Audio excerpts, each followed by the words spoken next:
मज़ेदार से क्रिस्पी और क्रंची ज़िंगर फ्राइज़ की रेसिपी आप जानना चाहते हैं, तो चलते हैं वीडियो की जानिब। अस्सलाम वालेकुम, welcome to my YouTube channel kitchen with Sam. आज मैं आप लोगों के साथ रमज़ान स्पेशल सीरीज़ के हवाले से इफ्तारी की एक बहुत ही मज़ेदार सी रेसिपी शेयर करने लगी हूँ, जो कि आप झटपट मिनटों में आसानी से बना लेते हैं। यहाँ पे मैंने 2 मीडियम साइज़ के आलू लिए हैं, 1 कप मैदा लिया है और 1 अदद अंडा लिया है। मैं बनाने जा रही हूँ पोटैटो ज़िंगर फ्राइज़। आप लोग इस रेसिपी को ज़रूर ट्राई कीजिएगा। बहुत ही इकोनॉमिकल और बजट फ्रेंडली है। आप लोग जो है वो 2 आलू की मदद से, अगर आपके घर में 2 आलू भी हैं, तो आप लोग इस रेसिपी को बना सकते हैं। बहुत ही आसानी के साथ, ना सिर्फ़ बच्चे शौक से खाते हैं बल्कि बड़े भी खाते हैं। तो यहाँ पे मैंने इसको इस तरह से फ्राइज़ में कटिंग कर लेना है, फ्राइज़ की शेप में।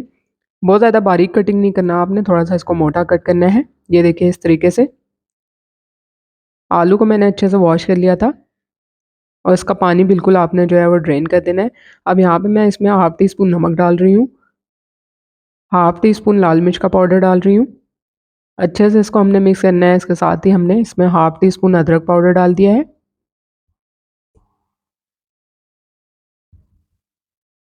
जस्ट हमने बस इसमें 3 मसाले डालने हैं, इसको अच्छे से मिक्स कर लेना है।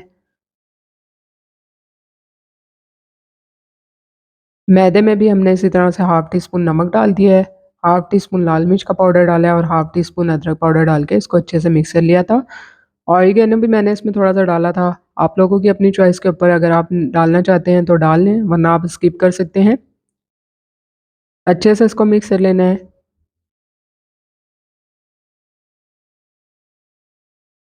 अब अंडे में मैंने 3 से 4 टेबलस्पून जो है दूध डाल दिया था और इसको अच्छे से बीट कर लिया था।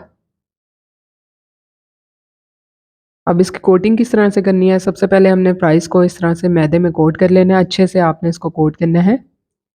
फिर इसको अंडे में डिप कर लेना है। अगेन फिर इस पे मैदे की कोटिंग करनी है,